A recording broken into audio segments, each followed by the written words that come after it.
nas montanhas enevoadas do sul do México, longe dos resorts de luxo de Cancún e das avenidas caóticas da cidade do México, existe um som que se repete a cada segundo, todos os dias, ininterruptamente. Não é o canto dos pássaros nem o vento soprando pelos pinheiros da região de Chiapas.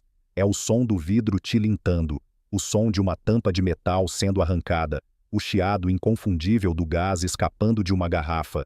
Se você entrar na igreja de San Juan Chamula, uma comunidade indígena cravada nas terras altas de Chiapas, seus olhos demorarão alguns segundos para se ajustar à escuridão. Não há bancos. O chão está inteiramente coberto por agulhas de pinheiro verdes e úmidas.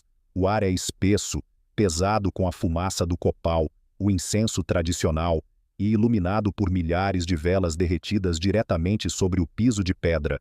Ali, ajoelhadas em pequenos grupos, famílias da etnia Tzotzil rezam em seu idioma ancestral. Curandeiros murmuram preces para curar doenças, afastar maus espíritos e pedir boas colheitas. É uma cena de sincretismo religioso profundo, uma ponte direta entre o catolicismo espanhol e as antigas divindades maias. Mas no centro desses rituais sagrados, ao lado das velas, das galinhas vivas usadas como oferendas e das cruzes de madeira, há algo que quebra qualquer expectativa. Garrafas de vidro, garrafas perfeitamente alinhadas, com um líquido escuro e um rótulo vermelho que o mundo inteiro reconhece. Coca-Cola. Para os moradores de Chamula, a Coca-Cola não é apenas um refrigerante, é água benta, é o néctar que faz a ponte com o divino. Acredita-se que o gás da bebida, ao provocar o arroto, expulsa os maus espíritos do corpo e purifica a alma. Em batizados, em casamentos, em funerais, em curas espirituais, a garrafa de rótulo vermelho está sempre lá. Ela é oferecida aos deuses com a mesma reverência que os antepassados ofereciam o cacau. Mas por trás desse misticismo exótico, por trás dessa imagem fascinante que atrai fotógrafos e turistas do mundo inteiro, há uma história muito mais sombria, uma história que não aparece nos comerciais de Natal com ursos polares e caminhões iluminados, uma história sobre como a necessidade humana mais básica de todas, a água, foi mercantilizada, engarrafada e substituída. Este não é um relato sobre religião ou tradições indígenas, é um relato sobre poder, sobre como uma corporação global conseguiu se infiltrar nas veias, na cultura e na biologia de um povo, sobre como o progresso e o livre mercado chegaram com um preço que está sendo pago, com a vida, com o sangue e com os pâncreas de milhões de pessoas. A pergunta que ninguém faz em voz alta quando olha para essas garrafas nos altares é: como chegamos até aqui? Como um xarope doce inventado numa farmácia em Atlanta no século XIX se tornou o líquido mais consumido em uma das regiões mais ricas em recursos hídricos do México? Por que as crianças nessas montanhas tomam refrigerante na mamadeira antes mesmo de aprenderem a falar? E a pergunta mais incômoda de todas: a quem beneficia essa sede infinita? Para entender a magnitude do que aconteceu em Chiapas, precisamos olhar para os números, embora os números raramente consigam capturar a tragédia humana. O México é, de longe, o maior consumidor de Coca-Cola do mundo, mas o estado de Chiapas não apenas lidera as estatísticas nacionais, ele quebra qualquer escala conhecida. Um habitante médio de Chiapas consome espantosos 821 litros de Coca-Cola por ano. Isso equivale a mais de 2 litros por dia, todos os dias, para cada homem, mulher e criança. É 5 vezes mais do que a média do resto do país. É mais de 30 vezes a média global. A Coca-Cola em Chiapas não é um luxo ocasional, algo que se bebe em uma festa de aniversário ou no fim de semana. É a base da pirâmide alimentar. Ela está na mesa do café da manhã acompanhando as tortilhas. Ela desce pelas gargantas dos trabalhadores rurais sob o sol escaldante do meio-dia, fornecendo a energia barata e rápida do açúcar para aguentar mais algumas horas de trabalho braçal. Ela é servida no jantar. Ela acalma o choro de bebês. Para gerações de chiapanecos, a marca deixou de ser um produto comercial para se tornar um símbolo do cotidiano, do confiável, do que é deles. Mas essa lealdade inabalável não nasceu do nada. Ela foi meticulosamente cultivada. A história da Coca-Cola em Chiapas não começa com um milagre religioso, mas com uma falha sistêmica monumental. Chiapas é o estado com a maior precipitação de chuvas de todo o México. Suas montanhas são cortadas por rios volumosos, cachoeiras imponentes e lençóis freáticos profundos. É um lugar onde a água deveria ser abundante, gratuita e limpa. No entanto, a realidade nas torneiras das famílias é cruelmente diferente. Na cidade de San Cristóbal de las Casas, o centro urbano da região, a água que sai das tubulações, quando sai, não é potável. Ela tem cheiro de cloro forte misturado com terra. Beber a água da torneira significa arriscar contrair infecções intestinais graves, parasitas, salmonela. As redes de esgoto são precárias, os sistemas de purificação são obsoletos e o governo, década após década, promete soluções que nunca se materializam. Comprar água purificada em garrafões é uma opção, mas a logística de levá-los para as comunidades no alto das montanhas é difícil, e o preço muitas vezes não compensa. E é exatamente nesse vácuo, no espaço deixado pela negligência do Estado, que a engrenagem corporativa encontrou o seu paraíso perfeito. Se a água limpa é difícil de encontrar, a Coca-Cola está em toda parte, nas estradas de terra mais esburacadas, nas aldeias mais remotas, onde não há asfalto, nem hospitais, nem escolas adequadas, há sempre um caminhão vermelho entregando caixas de refrigerante. A logística da empresa é mais eficiente do que qualquer serviço público. Onde o Estado não chega, a Coca-Cola chega, e chega com um produto que é esterilizado, selado, seguro para beber. A ironia macabra é que, em muitas dessas comunidades, uma garrafa de Coca-Cola é mais barata e infinitamente mais acessível do que uma garrafa de água limpa. Mas a água que falta na torneira do cidadão comum não desapareceu por mágica. Ela está sendo bombeada, purificada e engarrafada logo ali, na periferia da própria cidade. Nos arredores de San Cristóbal de las Casas, ergue-se uma fábrica operada pela FEMSA, a maior engarrafadora de Coca-Cola da América Latina e uma das empresas mais poderosas do mundo. Atrás de muros altos e portões vigiados, poços profundos perfuram a terra, sugando a água do aquífero local. Os números variam, mas as concessões dadas pelo governo federal mexicano permitem que a fábrica extraia mais de 1 milhão de litros de água por dia, todos os dias. Enquanto bairros inteiros em San Cristóbal sofrem com racionamento de água, recebendo o líquido apenas 2 ou 3 vezes por semana em suas caixas d'água, as máquinas da fábrica nunca param. A equação é brutal em sua simplicidade. A corporação extrai a água limpa debaixo dos pés da população, mistura com toneladas de açúcar, corante caramelo e ácido fosfórico, e a vende de volta para as mesmas pessoas, em garrafas plásticas e de vidro, com uma margem de lucro exorbitante.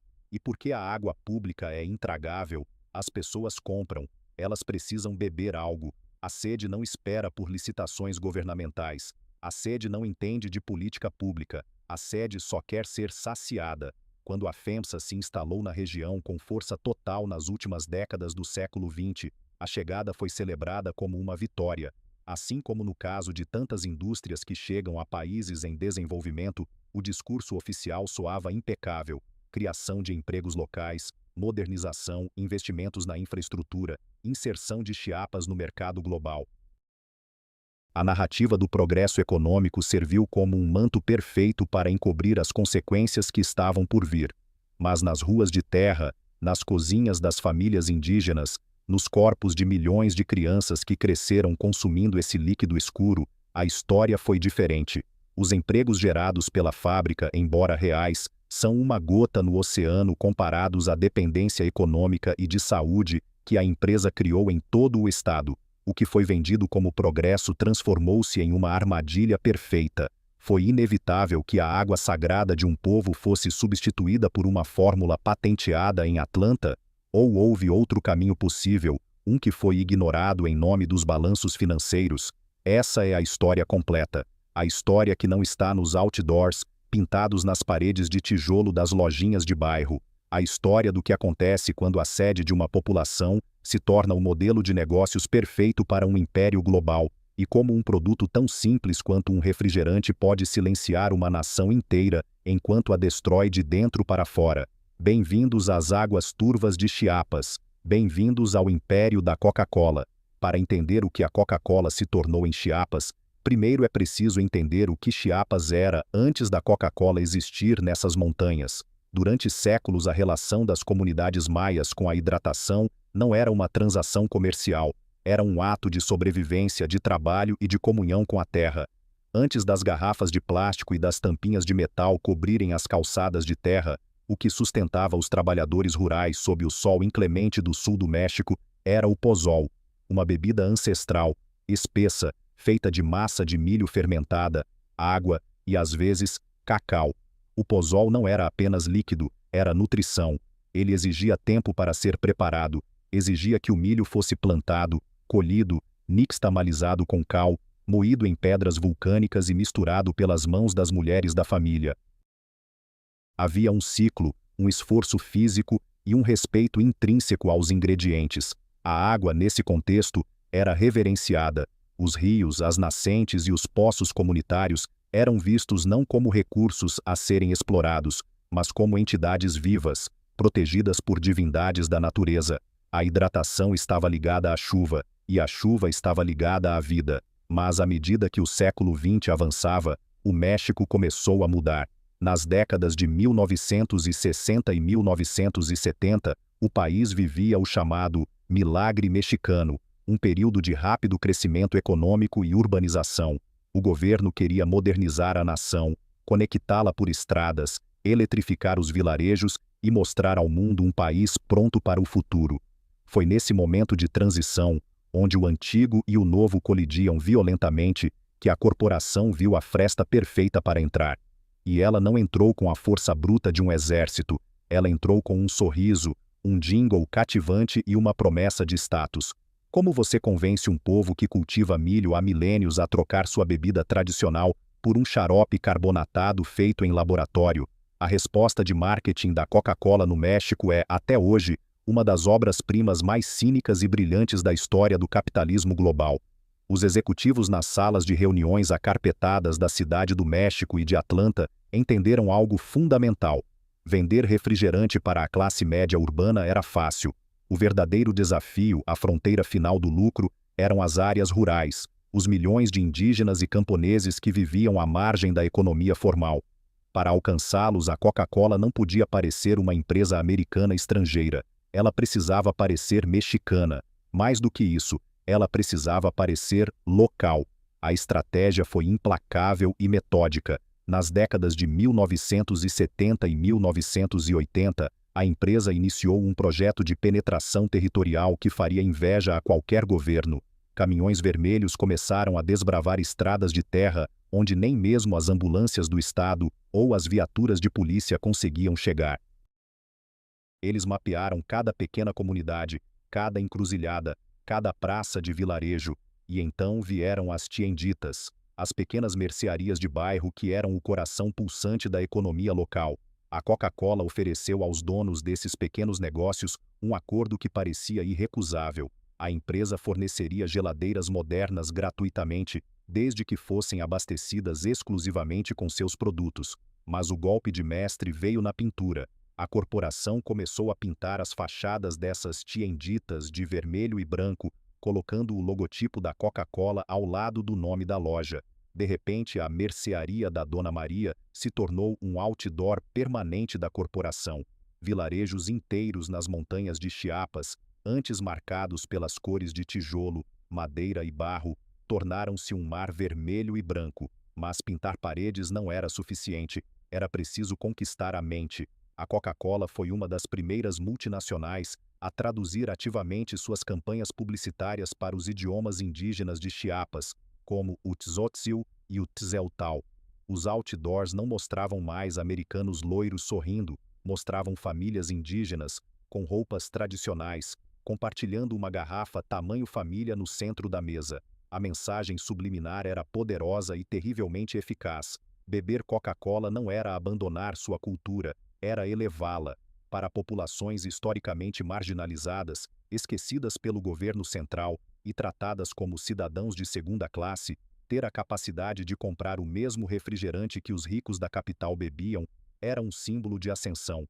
Uma garrafa de vidro gelada nas mãos de um trabalhador rural era um pequeno pedaço do primeiro mundo que ele podia comprar por alguns pesos. Era a ilusão da inclusão social engarrafada, enquanto a máquina de marketing anestesiava a percepção pública, transformando o xarope negro em um ícone cultural. Algo muito mais estrutural estava acontecendo nos bastidores políticos. Porque você não pode inundar um estado inteiro com refrigerante se não controlar a matéria-prima mais importante para fabricá-lo, a água. Construir uma presença hegemônica exige mais do que boas propagandas, exige o estado de mãos dadas com a corporação. E no México das décadas de 1980 e 1990, o estado estava pronto para fazer negócios. Após a devastadora crise econômica de 1982, o governo mexicano abraçou o neoliberalismo com fervor. A ordem era privatizar, desregulamentar, atrair capital estrangeiro a qualquer custo e preparar o terreno para o Tratado de Livre Comércio da América do Norte, TLCAN ou NAFTA, que seria assinado em 1994. Tudo que antes era considerado um bem público ou protegido pelo Estado passou a ser visto como um ativo a ser monetizado. E a água não foi exceção. Em 1992, o México aprovou a Lei de Águas Nacionais. No papel, a lei prometia modernizar a gestão dos recursos hídricos. Na prática, ela abriu as portas para que empresas privadas solicitassem concessões gigantescas de exploração dos aquíferos, pagando tarifas irrisórias ao governo. A água subterrânea, que deveria ser a reserva de segurança das populações locais, tornou-se um subsídio invisível para as megacorporações. Foi nesse cenário que a FEMSA, Fomento Econômico Mexicano S.A., a engarrafadora parceira da Coca-Cola, consolidou seu domínio na região de San Cristóbal de las Casas. O governo concedeu permissões para perfurar poços profundos na encosta do vulcão Huitepec, a montanha sagrada que abriga os aquíferos mais ricos da região. As tarifas que a empresa pagava pela extração dessa água eram, e continuam sendo, ridiculamente baixas, centavos por milhares de litros, enquanto o lucro gerado pela venda do refrigerante ia para a estratosfera. Para a maioria das pessoas, essas decisões legais eram invisíveis. Ninguém em Chiapas foi consultado se concordava em entregar suas reservas de água para uma corporação. Não houve plebiscitos nas comunidades indígenas. As assinaturas foram feitas em escritórios com ar-condicionado na capital do país, por políticos que usavam ternos italianos e falavam a linguagem dos mercados globais. Mas a linha que separava o poder político do poder corporativo no México não era apenas tênue. Em certo momento, ela deixou de existir completamente. Nada ilustra melhor essa fusão sinistra do que a trajetória de um homem, Vicente Fox. Antes de se tornar o presidente do México no ano 2000, rompendo os 71 anos de ditadura perfeita do Partido Revolucionário Institucional, PR I, Vicente Fox construiu sua carreira em um lugar muito específico. Ele começou em 1964, dirigindo um caminhão de entregas da Coca-Cola, e graças ao seu talento agressivo para vendas, subiu até se tornar o diretor executivo, CEO da Coca-Cola no México, e posteriormente chefe das operações na América Latina. Sob a liderança de Fox, a Coca-Cola esmagou a concorrência da Pepsi no México e se tornou onipresente. E quando Fox chegou à presidência da República, ele não esqueceu suas raízes. Durante seu governo, executivos com histórico em corporações multinacionais foram nomeados para cargos-chave em ministérios e agências reguladoras. A Conágua, a Comissão Nacional da Água, responsável por proteger os recursos hídricos do país e conceder as licenças de extração, frequentemente agia mais como uma parceira de negócios das engarrafadoras do que como um órgão de fiscalização e defesa do cidadão. Era o ecossistema perfeito. De um lado, um marketing implacável que transformou um produto industrial na própria definição de família, religião e status. De outro, um sistema político complacente, disposto a entregar os recursos naturais do país a preço de banana em nome do desenvolvimento. Mas qual foi o resultado prático dessa aliança entre corporações e políticos? Para os acionistas da FEMSA e da The Coca-Cola Company, o resultado foi um fluxo de caixa espetacular e a conquista definitiva do mercado latino-americano. Para o México, como nação, foi a atração de investimentos e a criação de postos de trabalho nas fábricas e na distribuição. Todas as palavras que soam bem em relatórios anuais e discursos de posse. No entanto, nas encostas úmidas de Chiapas, Longe dos olhos dos analistas financeiros de Wall Street, a realidade era um espelho quebrado. A água pública continuava contaminada, a pobreza não recuava, e os pequenos agricultores descobriram que o cultivo de alimentos tradicionais não podia competir com a invasão dos produtos empacotados. O pozol e a água fresca foram sistematicamente substituídos pelo refrigerante. A mudança de hábito foi tão profunda, tão bem roteirizada, que em pouco mais de uma geração, as pessoas esqueceram como era viver sem aquela garrafa sobre a mesa. Eles não sabiam que, ao adotarem a Coca-Cola como a bebida de seu povo, estavam abrindo as portas para um inimigo invisível, muito mais letal do que os maus espíritos que tentavam afastar em suas igrejas. Porque quando você substitui a água, a base da vida, por uma bomba química de açúcar líquido em uma população inteira, as consequências biológicas são apenas uma questão de tempo, e no início dos anos 2000, o corpo do povo mexicano começou a cobrar a conta, uma conta que ninguém avisou que seria tão alta, e cujo preço não estava impresso nos outdoors sorridentes. O corpo humano é uma máquina extraordinária, forjada por milhões de anos de evolução para sobreviver à escassez. Nossos ancestrais caminhavam quilômetros em busca de água e frutas. O corpo aprendeu a valorizar o açúcar como um recurso raro, estocando cada caloria excedente como gordura para os inevitáveis tempos de fome. Mas a evolução de milênios não preparou o pâncreas humano para a década de 1990. Não o preparou para o dilúvio de açúcar líquido, constante, implacável e engarrafado a preços populares. Quando as políticas públicas e o marketing corporativo celebraram a conquista de Chiapas no final do século XX, os gráficos de vendas apontavam para o céu, orgulhosamente exibidos em telões de reuniões para os acionistas. Mas havia outro gráfico subindo silenciosamente, oculto nas sombras das clínicas rurais e dos hospitais estaduais. Um gráfico desenhado com sangue humano, insulina e dor. O que exatamente acontece quando um adolescente em San Juan Chamula, ou um agricultor em Zinacantán, bebe de 1 a 2 litros de Coca-Cola por dia? A resposta não está apenas na quantidade de calorias ingeridas, mas na forma devastadora como elas são entregues ao organismo. Se você comer uma espiga de milho, uma maçã ou mesmo um pedaço de cana-de-açúcar, as fibras naturais desaceleram a absorção da frutose. Seu sistema digestivo tem que trabalhar. Seu cérebro tem tempo para registrar a saciedade, ativar hormônios e dizer, já chega. Mas o açúcar líquido em produtos ultraprocessados não tem freios.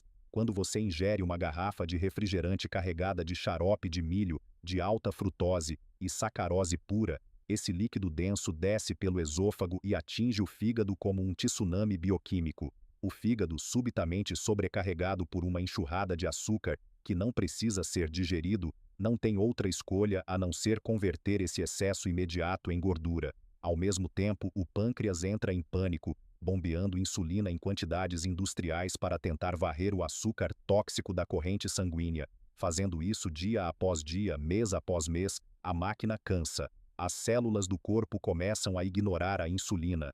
É o que a medicina chama de resistência à insulina. É o colapso do sistema de defesa do corpo humano. E tudo isso acontece enquanto o cérebro, inundado por picos de dopamina gerados pelo sabor artificialmente projetado para ser irresistível, exige mais. Não é falta de força de vontade, é biologia sendo sequestrada por um modelo de negócios. Em poucas décadas, o México viveu uma transição epidemiológica brutal e inédita na história moderna. Regiões inteiras de Chiapas que, nos anos 1970, lutavam quase exclusivamente contra a desnutrição infantil e doenças infecciosas, passaram a enfrentar um inimigo muito mais insidioso, a síndrome metabólica. As pessoas não estavam apenas engordando, elas estavam apodrecendo de dentro para fora. O país deixou de ser uma nação onde faltava comida, para se tornar um epicentro global, onde a comida industrializada estava matando a população. Hoje o diabetes tipo 2 é uma das principais causas de morte no México, ceifando mais de 100 mil vidas anualmente no país. Mas nas montanhas de Chiapas, a doença assumiu os contornos de um massacre silencioso e normalizado. Estima-se que milhares de pessoas morram anualmente apenas neste estado devido a complicações diabéticas. A taxa de mortalidade cresceu mais de 30% na última década, em uma sincronia aterrorizante e perfeita com o domínio absoluto da distribuição de produtos açucarados. Para entender o verdadeiro custo daquela garrafa vermelha, tão venerada nos altares indígenas, você não deve olhar para os relatórios anuais de responsabilidade social corporativa da FEMSA. Você deve caminhar pelos corredores superlotados do Hospital de Las Culturas, em San Cristóbal de las Casas. Lá o cheiro não é de copal sagrado ou de pinheiro fresco. É o cheiro metálico e estéril de antisséptico misturado com o desespero de famílias que não têm para onde ir. Nas alas de endocrinologia, você não vê os atores sorridentes, saudáveis e cheios de energia dos comerciais de televisão. Você vê a realidade que não cabe em uma propaganda de 30 segundos. Você vê homens na casa dos 40 anos, no auge de sua idade produtiva, que estão perdendo a visão porque os minúsculos vasos sanguíneos de seus olhos explodiram sob a pressão do açúcar. Você vê mulheres cujos rins falharam, presas a máquinas de diálise, sugando os escassos recursos de um sistema de saúde pública que foi deixado à beira do abismo para lidar com um problema criado pela iniciativa privada. E, acima de tudo, você vê as amputações, uma tragédia cotidiana e brutal. Começa com uma pequena ferida no pé de um agricultor, um corte feito no campo ou um sapato apertado. Em um corpo saudável, isso cicatrizaria em dias, mas em um corpo diabético, onde o sangue é espesso e as artérias estão gravemente comprometidas, a ferida não fecha, a infecção se espalha, negra e necrótica. Um dedo precisa ser cortado. Semanas depois, o pé. Depois, a perna abaixo do joelho.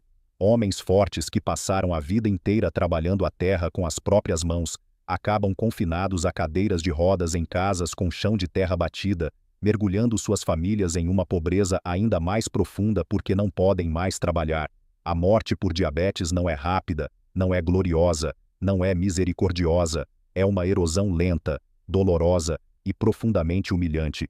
E é uma morte financiada a prestações, garrafa a garrafa, comprada na loja da esquina. Diante desse cenário apocalíptico, a resposta oficial das corporações de alimentos e bebidas sempre segue o mesmo roteiro previsível.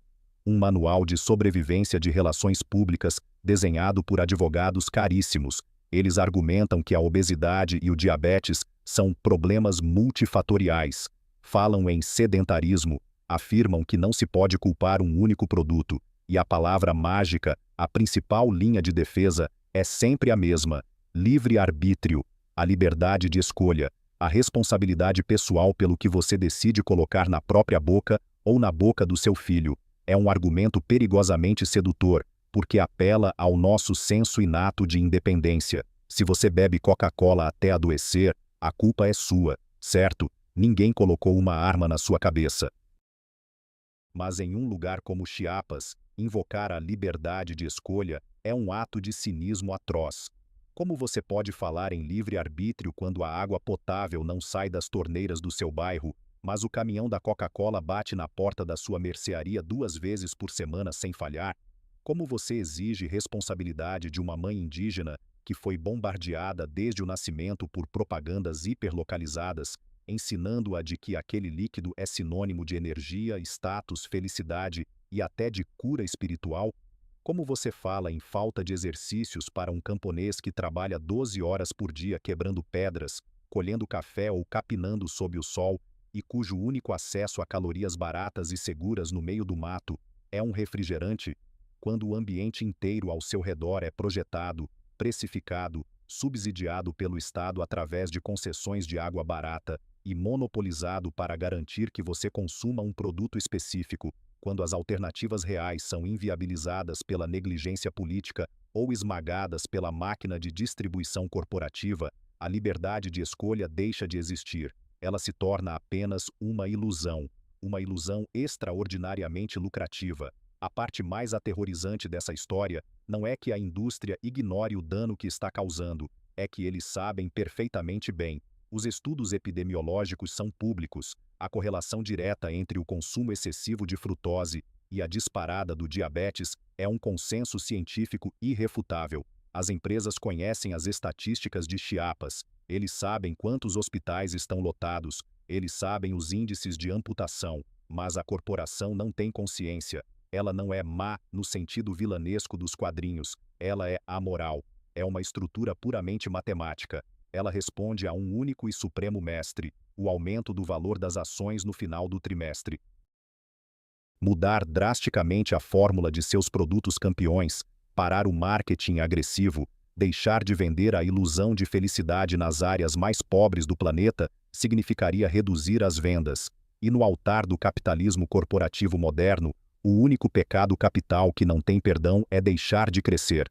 Portanto, o ciclo se perpetua. As fábricas continuam bombeando milhões de litros dos aquíferos públicos, os caminhões continuam subindo as montanhas de Chiapas, as velas continuam sendo acesas nas igrejas de Chamula para afastar as doenças que a própria bebida levada ao altar ajuda a causar, e os cemitérios indígenas continuam se enchendo de lápides de pessoas que morreram jovens demais, vítimas colaterais do balanço financeiro de uma multinacional estrangeira. A tragédia não é um acidente de percurso, é o design perfeito de um sistema que privatizou os lucros e socializou as doenças, deixando que a população pague a conta hospitalar. Mas nenhuma engrenagem pode drenar a água e a saúde de um povo indefinidamente sem gerar atrito. Em algum momento, a dor se transforma em raiva. Em algum momento, as pessoas começam a olhar para as garrafas coloridas e a fazer perguntas perigosas. As sombras sobre Chiapas não passariam despercebidas para sempre. Há um som nas periferias de San Cristóbal de las Casas que é tão familiar aos moradores quanto o canto dos galos ao amanhecer, mas infinitamente mais angustiante. É o som do ar assobiando por dentro de canos de PVC vazios. É o ruído oco de uma torneira que é aberta, apenas para cuspir um suspiro seco e enferrujado, seguido por um gotejamento escasso que não é suficiente para encher uma panela, muito menos para lavar as roupas de uma família ou banhar uma criança. Nos bairros marginalizados que sobem pelas encostas da cidade, como Custitali ou a Zona Norte, a água não é um direito garantido pelo Estado, é uma loteria cruel. Quando a água municipal finalmente decide aparecer nas tubulações, às vezes 2 vezes por semana, às vezes 1 vez a cada 15 dias, ela chega turva, amarelada, cheirando a produtos químicos pesados. As famílias precisam correr, acordam de madrugada, abandonam seus afazeres e correm para encher baldes, bacias, tambores de plástico reciclado, qualquer recipiente capaz de reter o líquido precioso antes que a pressão caia e o assobio seco retorne. E quando a água da prefeitura falha completamente, os moradores não têm outra alternativa senão recorrer aos píperos, motoristas de caminhões-pipa particulares que cobram preços exorbitantes por água extraída de poços duvidosos. Para uma família de classe trabalhadora em Chiapas, comprar água de caminhões-pipa pode consumir uma fatia brutal da sua renda mensal. É um imposto sobre a sobrevivência, cobrado de quem menos tem. Mas a parte mais perversa dessa escassez não é a falta de chuva. Chiapas, afinal, é verde, chuvosa, tropical. A escassez que castiga os bairros de San Cristóbal de las Casas não é um fenômeno meteorológico imprevisível, é uma escassez fabricada, é uma seca com CNPJ, porque a apenas alguns quilômetros de distância das donas de casa que carregam baldes pesados ladeira acima, ergue-se a fortaleza da FEMSA. E por trás dos altos muros de concreto encimados por arame farpado e câmeras de segurança, não há escassez, não há canos assobiando, não há caminhões-pipa cobrando caro. O que há é o zumbido contínuo, ininterrupto e ensurdecedor das bombas industriais sugando a alma da terra. As permissões concedidas pela Comissão Nacional da Água, CONAGUA, permitem que a fábrica da Coca-Cola em San Cristóbal extraia cerca de 1,3 milhão de litros de água por dia do aquífero profundo que jaz sob a montanha de Huitepec. Enquanto a cidade ao redor morre de sede e raciona cada gota, as máquinas da corporação operam 24 horas por dia, 7 dias por semana, 365 dias por ano. A fábrica nunca dorme, a fábrica nunca sente sede. O aquífero é como uma gigantesca bacia subterrânea compartilhada por todos, mas enquanto a população tenta beber com um canudinho rachado, a corporação inseriu uma mangueira industrial de alta pressão diretamente no fundo do poço. Durante anos, essa disparidade grotesca foi aceita como o curso natural das coisas. A fábrica estava lá, gerava alguns empregos, os políticos cortavam fitas de inauguração e as pessoas continuavam comprando a água engarrafada e os refrigerantes que a própria fábrica produzia, com a água que deveria ser delas. Era o ciclo perfeito de alienação, mas a dor humana, quando combinada com a percepção da injustiça, é um combustível altamente inflamável. A ruptura aconteceu quando as comunidades começaram a conectar os pontos. A escassez crônica de água nas casas e a epidemia de diabetes nos hospitais não eram duas tragédias isoladas, eram dois lados da mesma moeda corporativa. A corporação estava secando a terra para encher as prateleiras de açúcar, e, em meados da década de 2010, essa constatação silenciosa transformou-se em grito. Liderados por conselhos de bairros locais, organizações indígenas, mulheres donas de casa e ativistas ambientais, os cidadãos de San Cristóbal começaram a se organizar. Eles não tinham agências de publicidade multimilionárias, nem escritórios de lobby na capital do país. Eles tinham apenas baldes vazios, cartazes de papelão pintados à mão e uma indignação que não podia mais ser contida. Em abril de 2017, e em várias manifestações nos anos seguintes, milhares de pessoas marcharam em direção aos portões da fábrica da Coca-Cola. A imagem era de um simbolismo avassalador. Homens e mulheres de raízes maias, trabalhadores urbanos, professores e estudantes, todos de pé diante dos muros vermelhos e brancos do império. Eles exigiam o fim das concessões de extração, exigiam que o governo parasse de renovar as licenças de uma empresa que lucrava bilhões enquanto as comunidades vizinhas definhavam sem água básica para a higiene. A água não se vende, a água se defende, cantavam as vozes roucas sob o sol. Foi a primeira vez que a ilusão da convivência pacífica foi rasgada em praça pública.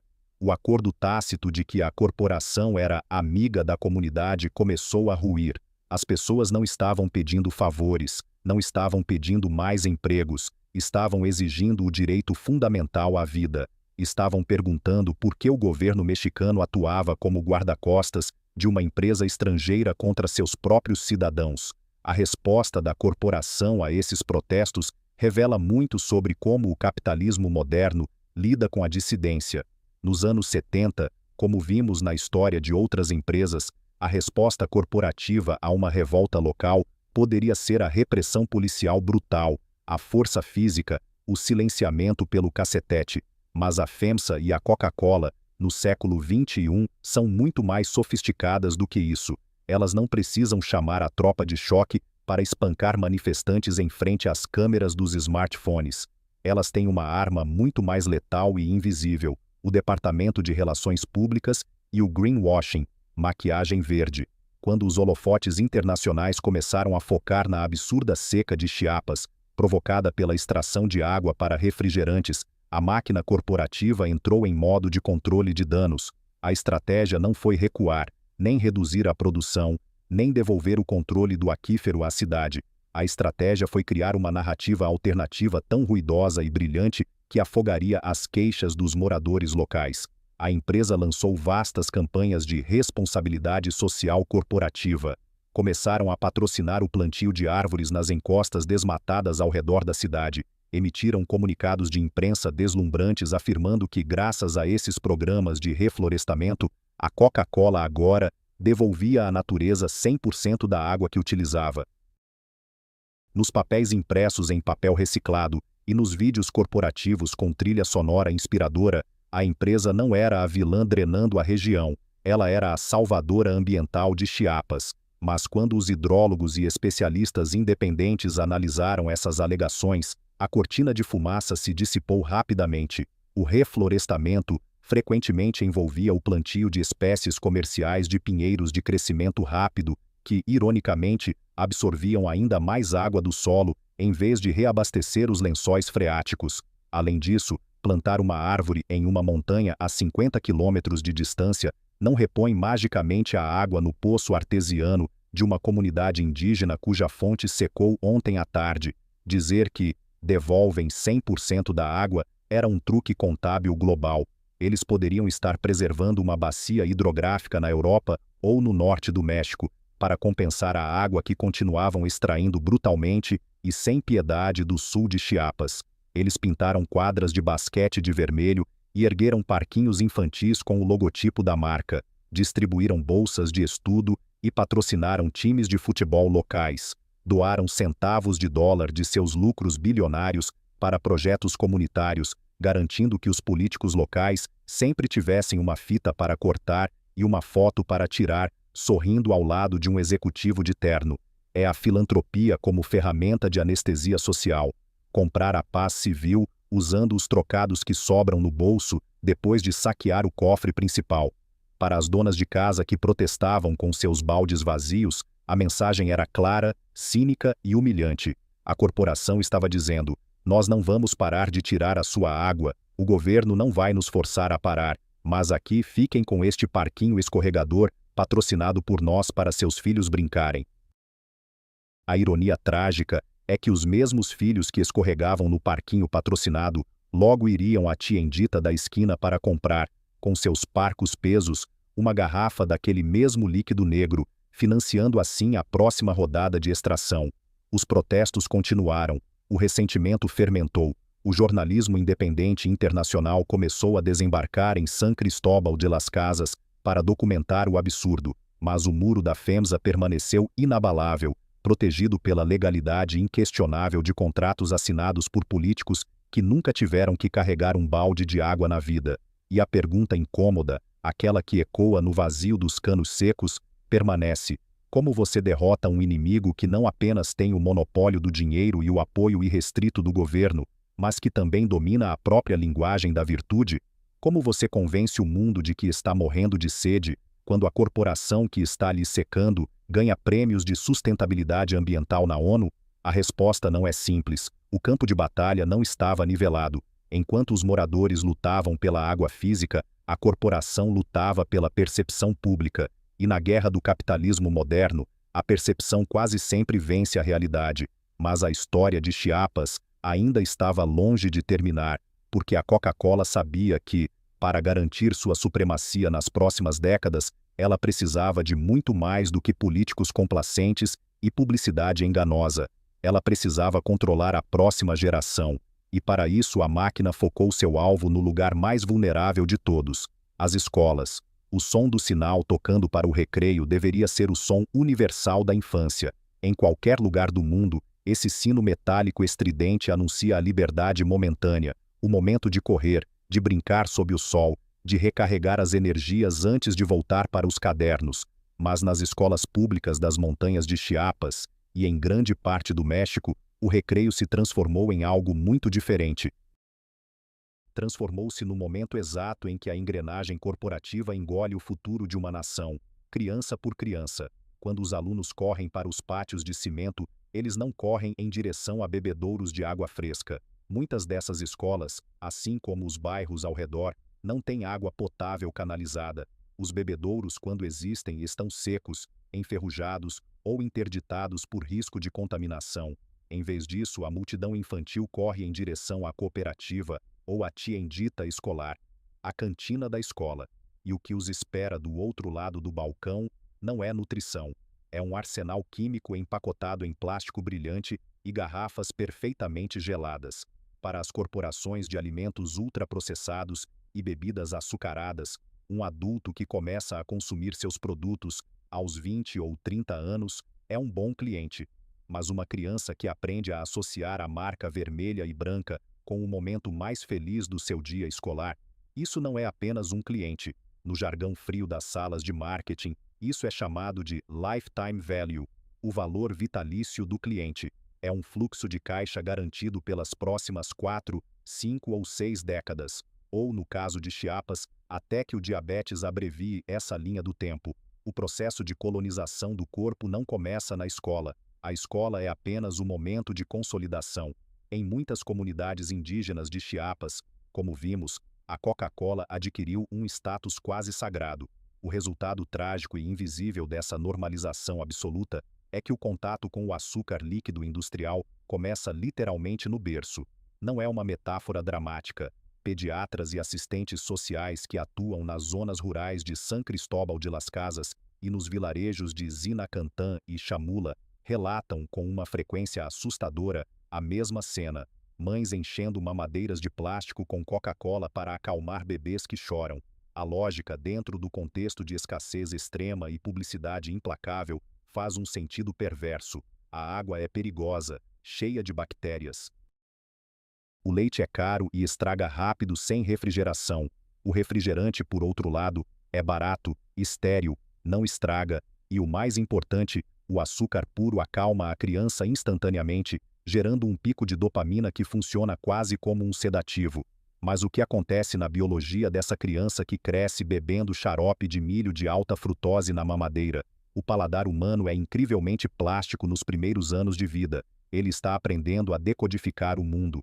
Quando o cérebro em desenvolvimento é bombardeado com concentrações irreais de açúcar, concentrações que não existem em nenhuma fruta ou alimento na natureza, o limiar de doçura é permanentemente deformado. O que deveria ser doce, uma manga, um pedaço de melancia, uma espiga de milho fresco, deixa de ter sabor, torna-se insípido. O cérebro da criança aprende que apenas os produtos com níveis extremos de hiperpalatabilidade química conseguem acender os centros de recompensa neurológica.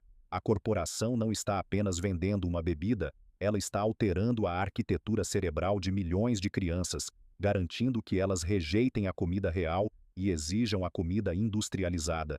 É um sequestro biológico em escala industrial. E então essa criança, com seu paladar já viciado, chega à escola. A escola, aquela instituição que o Estado construiu com a promessa de educar, proteger e preparar os cidadãos para o futuro. Mas o Estado mexicano das últimas décadas era um Estado quebrado, sucateado pelas políticas de austeridade e focado em cortar gastos públicos para agradar aos credores internacionais. As escolas de Chiapas frequentemente não recebiam verbas suficientes para comprar giz, papel higiênico ou consertar o telhado que vazava, muito menos para instalar sistemas de purificação de água. E mais uma vez, onde o Estado recuou, a corporação avançou com um sorriso amigável e um talão de cheques. As empresas de refrigerantes e salgadinhos ofereceram às direções das escolas um pacto faustiano. Nós lhes damos geladeiras gratuitas, pintamos os muros da escola, patrocinamos o torneio de futebol do bairro e talvez até demos uma pequena comissão nas vendas para ajudar a pintar as salas de aula. Em troca, vocês nos dão o monopólio exclusivo das cantinas. Vocês nos deixam vender livremente para os seus alunos, 5 dias por semana, sem restrições. Para diretores desesperados por recursos, parecia uma tábua de salvação. Para a corporação, era o melhor negócio do mundo. As escolas, na prática, tornaram-se postos de distribuição cativos. Pense nisso por um momento. Por lei, as crianças são obrigadas a ir à escola, e durante horas elas estão presas em um ambiente cercado por muros, onde a única água disponível é muitas vezes imbebível, e a única alternativa viável, subsidiada, gelada e atraente, é a garrafa de refrigerante. Não há fuga. Não há concorrência, é um público refém. O governo, claro, não estava completamente cego para o desastre que se avizinhava. Conforme as taxas de obesidade infantil no México começaram a bater recordes mundiais no início dos anos 2010, ultrapassando até mesmo os Estados Unidos, a pressão de organizações internacionais e médicos tornou-se insustentável. A farsa estava custando caro demais para o sistema de saúde. Então o governo fez o que governos frequentemente fazem: aprovou uma lei para parecer que estava resolvendo o problema, sem realmente incomodar quem causava o problema. Leis foram redigidas na cidade do México para banir a venda de comida chatarra, comida lixo, ultraprocessada, dentro das escolas públicas. Anunciaram-se multas, discursos calorosos foram feitos no Congresso. A vitória da saúde pública foi declarada nas manchetes dos jornais. Mas a realidade não obedece a decretos assinados em papel timbrado. Em Chiapas, a centenas de quilômetros das salas acarpetadas dos ministérios, a lei era praticamente uma sugestão cômica. Quem iria fiscalizar as escolas nos topos das montanhas? Quem iria impedir que as cantinas continuassem vendendo refrigerante quando a venda desses produtos era, muitas vezes, a única fonte de renda para pagar o conserto das carteiras quebradas? E mais cinicamente, se a escola parasse de vender, As tienditas pintadas com o logotipo da corporação ficavam exatamente em frente ao portão do colégio, a um passo de distância. A hipocrisia do sistema educacional refletia a hipocrisia de uma nação inteira. Nas salas de aula, os professores ensinavam sobre nutrição a partir de cartilhas velhas, desenhando a pirâmide alimentar no quadro negro, explicavam a importância de beber água e comer frutas. E no minuto em que o sinal tocava, essas mesmas crianças saíam correndo para entregar suas moedas ao sistema que estava ativamente destruindo seus pâncreas, seus fígados e seu futuro. A tragédia das escolas de Chiapas levanta a pergunta mais desconfortável de todas. Quem decidiu que isso estava bem? Seria inevitável que as escolas públicas se tornassem vitrines de hiperconsumismo tóxico? Se o objetivo de uma sociedade é proteger suas crianças, o México falhou de forma espetacular. Mas se o objetivo do sistema econômico era garantir a expansão trimestral de dividendos para acionistas, então o sistema funcionou perfeitamente. Nenhuma falha, nenhum erro. Tudo ocorreu exatamente como desenhado. A corporação lavou as mãos, apontando para as doações filantrópicas que fazia. Os políticos lavaram as mãos, apontando para as leis inúteis que aprovaram. O mercado justificou tudo sob a sagrada bandeira da oferta e da demanda, ignorando convenientemente que a demanda infantil havia sido fabricada em laboratório e cultivada com precisão militar. Mas as cicatrizes no tecido social do México já não podiam ser escondidas debaixo do tapete ou atrás de parquinhos patrocinados. A obesidade infantil não é apenas uma estatística, ela respira, ela anda, ela sofre bullying, ela desenvolve diabetes tipo 2 aos 14 anos de idade. Uma geração inteira estava caminhando para a falência biológica antes mesmo de chegar à vida adulta.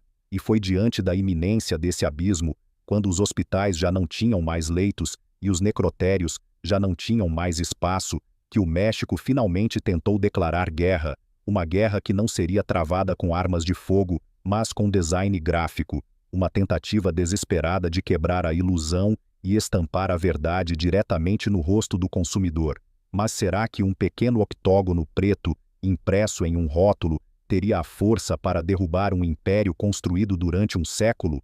Há um limite para o número de amputações que um sistema de saúde pública pode esconder debaixo do tapete.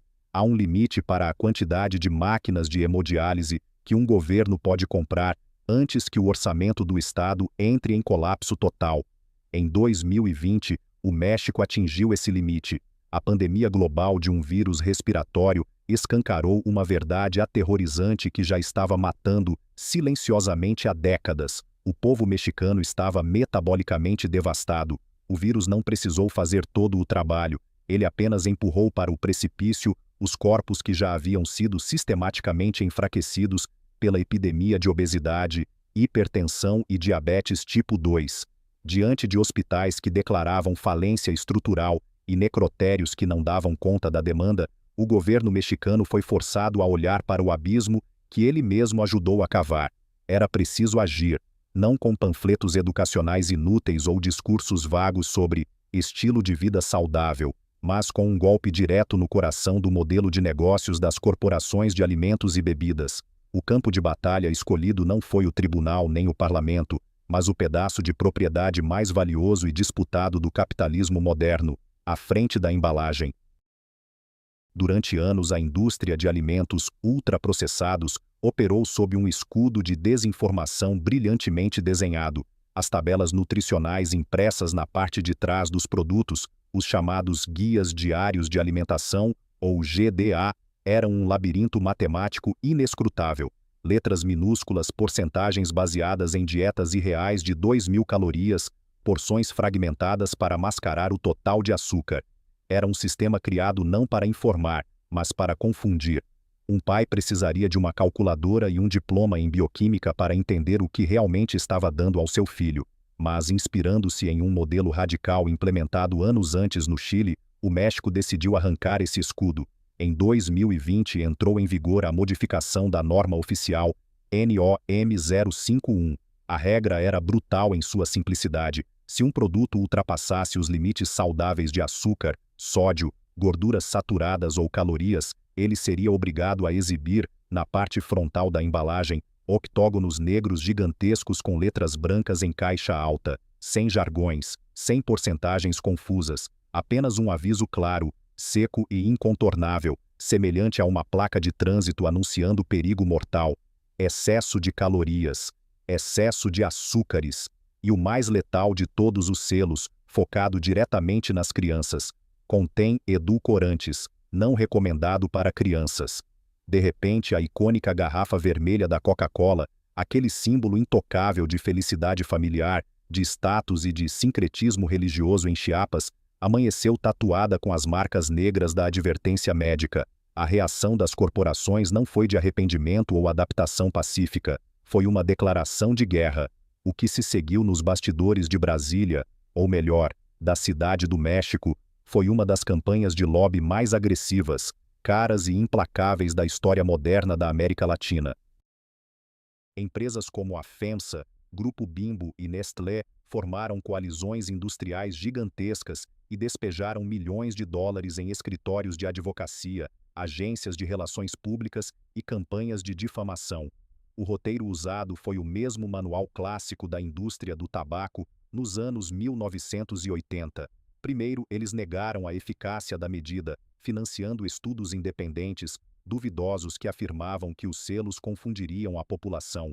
Depois invocaram tratados de livre comércio, ameaçando processar o Estado mexicano em tribunais internacionais por violação de propriedade intelectual e barreiras comerciais. Mas quando os argumentos legais começaram a falhar frente à urgência médica, a indústria apelou para a chantagem econômica crua.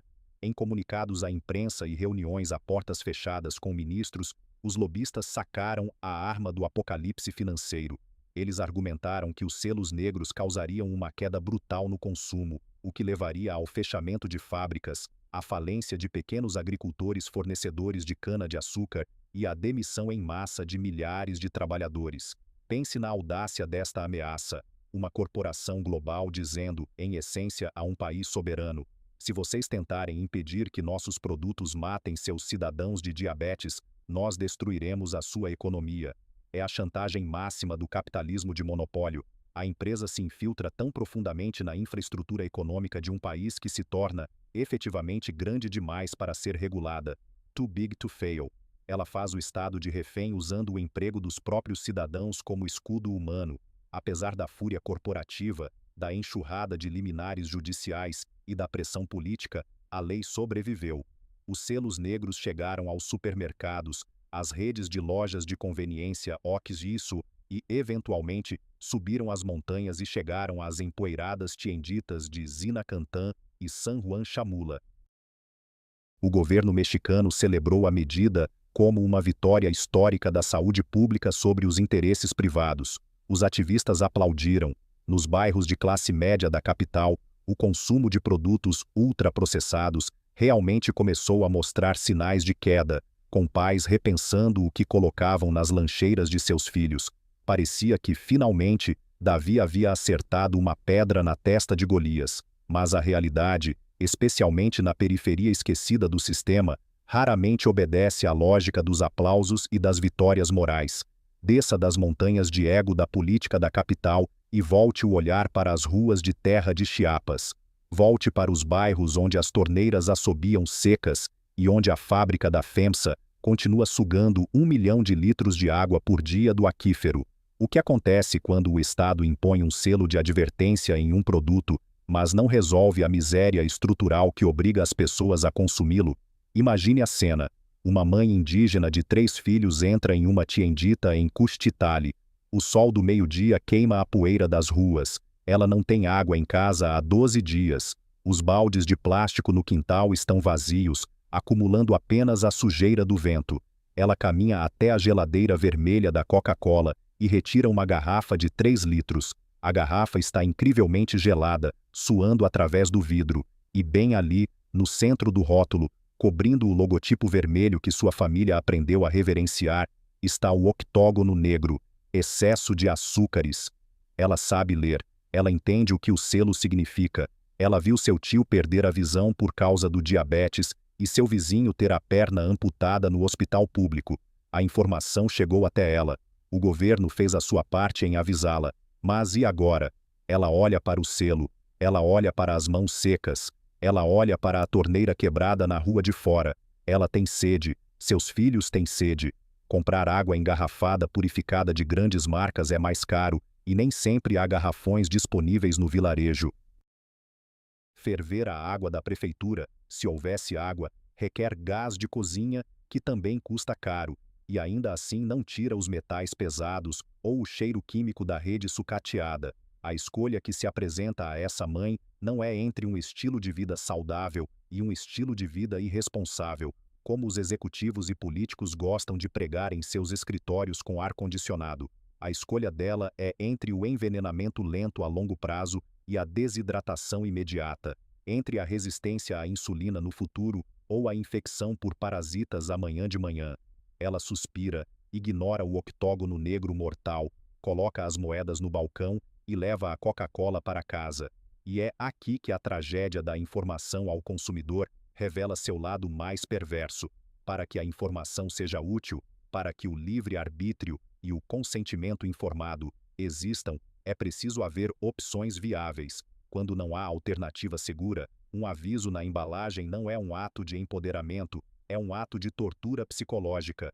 Com os selos negros, o Estado mexicano lavou as mãos. Ele agora pode dizer: nós os avisamos, nós cumprimos o nosso papel regulador. A corporação, por sua vez, também lava as mãos. Seus advogados agora têm a defesa perfeita para qualquer processo futuro. Tudo o que causa danos estava claramente impresso na embalagem, em letras garrafais. O consumidor sabia dos riscos ao abrir a tampa. A regulação, que foi desenhada para punir a indústria, acabou de maneira macabra, terceirizando completamente a culpa para o indivíduo mais vulnerável da cadeia. Todos os poderosos estão protegidos pela legislação e pelas margens de lucro. Apenas a dona de casa, o trabalhador rural e a criança com a mamadeira nas mãos permanecem desprotegidos, carregando sozinhos o peso da decisão, a falência do pâncreas e a culpa moral estampada em um polígono preto. Informação sem infraestrutura não é salvação, é apenas uma forma mais sofisticada de abandono. Enquanto as disputas legais sobre o tamanho da fonte nos rótulos continuavam a render fortunas para os advogados corporativos na capital, o maquinário da FEMSA, em San Cristóbal de las Casas, não diminuiu o ritmo por um único segundo. A água subterrânea de Huitepec continuava sendo bombeada, as garrafas continuavam sendo preenchidas, e o ritual sagrado na igreja de San Juan Chamula continuava a acontecer todos os dias, com a diferença de que agora, ao lado das velas derretidas e das cruzes maias, os deuses recebiam oferendas marcadas com o selo negro da mortalidade humana. A guerra pela frente da embalagem havia sido vencida, mas a guerra pela sobrevivência biológica e hídrica de Chiapas estava sendo covardemente perdida. E se a informação sozinha não podia parar as bombas de extração, o que restava para as comunidades locais? A resposta estava se formando não em novas leis, mas nas raízes mais profundas da organização popular mexicana, a ação direta e a revolta territorial. Há um limite para o que a burocracia pode resolver. Um papel assinado na capital pode mudar a cor de um rótulo, pode adicionar um octógono negro à frente de uma garrafa, pode até gerar aplausos em conferências internacionais de saúde pública, mas um papel não faz chover. Um decreto governamental não desentope os canos enferrujados de uma periferia esquecida. E mais importante, um selo de advertência não tem o poder físico de desligar as bombas industriais que continuam a sugar, segundo após segundo, o aquífero sob a montanha de Huitepec. Quando as leis falham em proteger a vida, e quando o Estado se revela nada mais do que um gerente de negócios a serviço do capital estrangeiro, o silêncio do povo oprimido começa a rachar. Em Chiapas, uma terra com uma longa e profunda memória de rebelião indígena, essa rachadura era inevitável. As comunidades Tzotziles e Tzeltali sabem, há mais de 500 anos, que ninguém virá salvá-las. Se a água estava sendo roubada debaixo de seus pés para ser devolvida em formato de veneno engarrafado, a solução não viria de tribunais, viria das ruas. A transição da dor crônica para a ação direta não acontece da noite para o dia. Ela ferve lentamente. Começa em reuniões de bairro mal iluminadas, em conversas após a missa, em assembleias comunitárias onde o idioma ancestral substitui o espanhol oficial. E então, um dia, a panela de pressão explode. Imagine a cena em uma das rodovias estreitas que serpenteiam as montanhas ao redor de San Cristóbal de las Casas. O sol da manhã queima a neblina. Um caminhão da Coca-Cola, um leviatã de aço vermelho e cromo, carregando milhares de litros de açúcar líquido, sobe a estrada roncando o motor, pesado com o peso do seu próprio monopólio. O motorista faz essa rota há anos. Ele conhece cada curva, cada buraco, cada cliente. Mas hoje a estrada não está livre. Atravessando o asfalto irregular, há uma linha humana. Mulheres usando seus tradicionais huipiles bordados, com calos nas mãos de quem trabalhou a terra a vida inteira. Homens com rostos marcados pelo sol, segurando enxadas, pedaços de madeira e faixas de tecido pintadas às pressas. Atrás deles, troncos de pinheiro e pedras enormes bloqueiam a passagem. Uma barricada improvisada, não contra um exército invasor com tanques, mas contra um caminhão de entregas. Não é uma imagem que você verá nos comerciais de Natal da corporação. É o choque cru e físico entre dois mundos, o rolo compressor da distribuição global e a resistência desesperada de um povo com sede. Eles não estavam ali para pedir salários melhores, não estavam ali para debater políticas de livre comércio. Eles estavam ali para bloquear as artérias do sistema. O boicote físico aos caminhões de distribuição vermelhos tornou-se a nova tática. Se a nossa água não chega às nossas casas, dizia a lógica irrefutável das ruas, o refrigerante de vocês não vai chegar às nossas aldeias. Bairros inteiros começaram a expulsar pacificamente, mas com firmeza, os veículos das engarrafadoras. Lojas locais, em um ato de desafio econômico quase suicida, começaram a recusar os carregamentos, arrancando os outdoors vermelhos e brancos de suas fachadas. Era o pesadelo logístico perfeito para a FEMSA.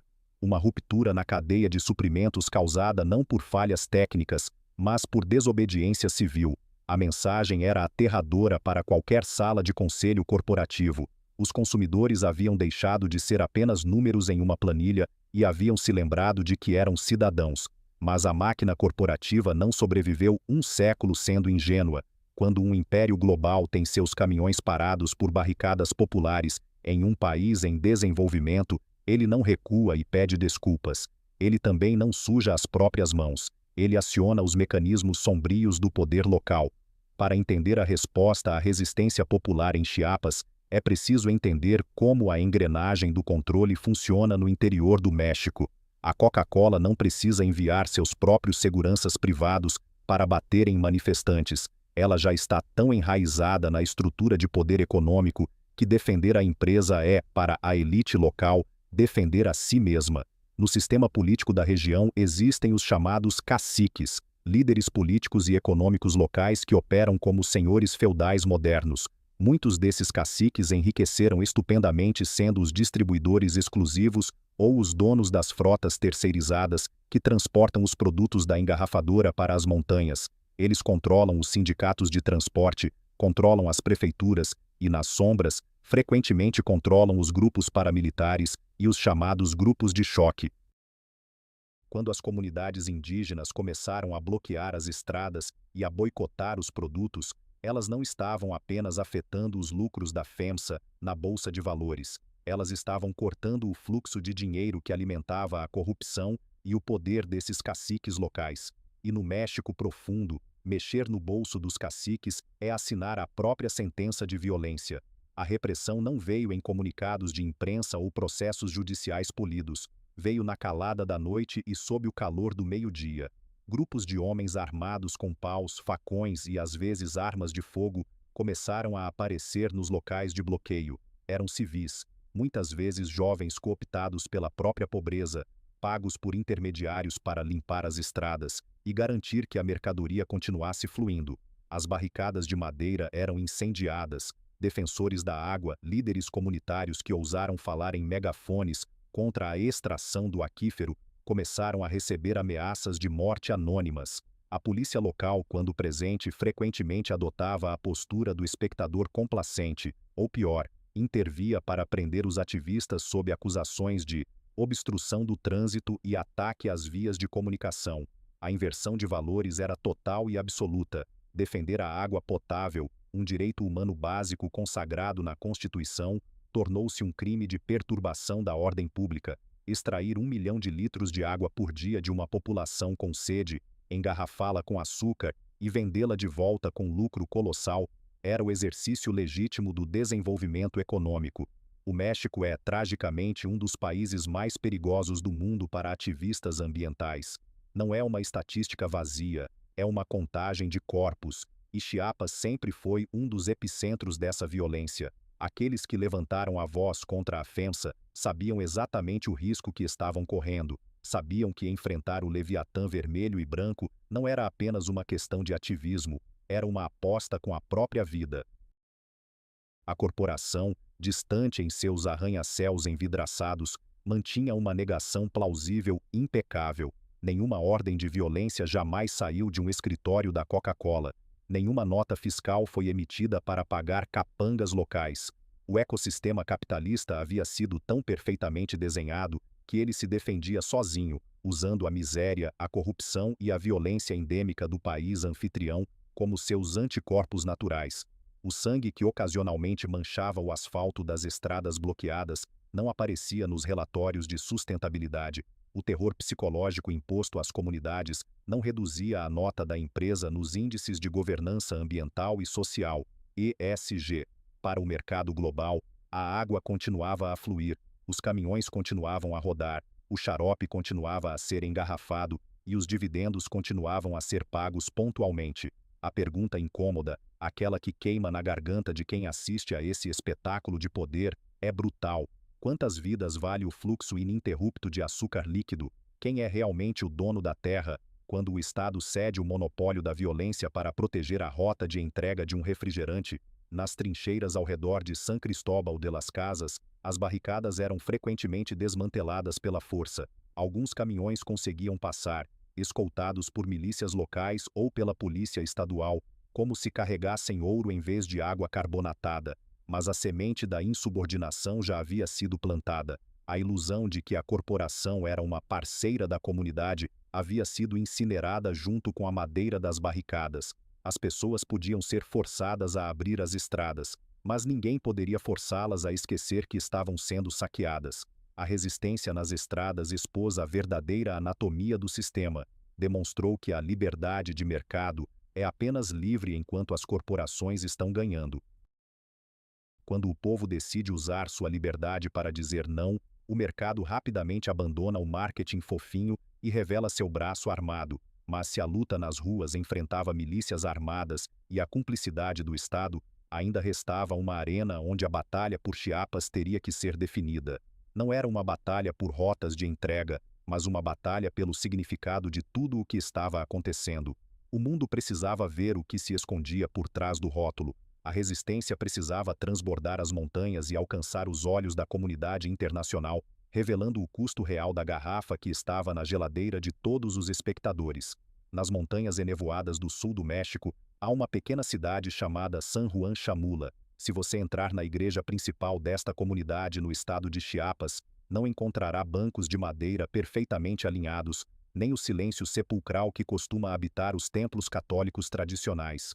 O chão está coberto por um tapete espesso de agulhas de pinheiro verde. O ar é denso, pesado com o cheiro de incenso de copal, fumaça e cera derretida de milhares de velas finas que iluminam o espaço em tons de âmbar. Famílias inteiras estão sentadas no chão, murmurando orações em Tzotzil, uma língua ancestral maia. Curandeiros realizam rituais de limpeza, esfregando galinhas vivas sobre os corpos dos enfermos para absorver os maus espíritos. E ali no centro deste cenário sagrado, entre os santos de madeira vestidos com espelhos e as oferendas de flores, descansa uma garrafa de vidro perfeitamente curvada, cheia de um líquido escuro e efervescente, com um rótulo vermelho e branco que o mundo inteiro reconhece. Coca-Cola. Não é lixo deixado por um turista, não é um esquecimento. A Coca-Cola aqui é uma oferenda sagrada, é usada nos rituais religiosos para curar os doentes. Para o povo de Chamula, o gás da bebida provoca arrotos, e o arroto é a manifestação física do mal deixando a alma. A garrafa de refrigerante não é apenas um produto de consumo. Para esta comunidade tornou-se medicina, proteção, um canal direto de comunicação com o divino. Mas por trás dessa imagem fascinante de sincretismo religioso, há uma história que poucas pessoas conhecem por completo. Uma história que não aparece nos comerciais de Natal cheios de caminhões iluminados e ursos polares sorridentes. Uma história sobre decisões tomadas em salas de juntas climatizadas em Atlanta e na Cidade do México, sobre populações indígenas que foram esquecidas pelo Estado, e sobre fontes de água milenares que mudaram de dono sem que ninguém perguntasse o porquê.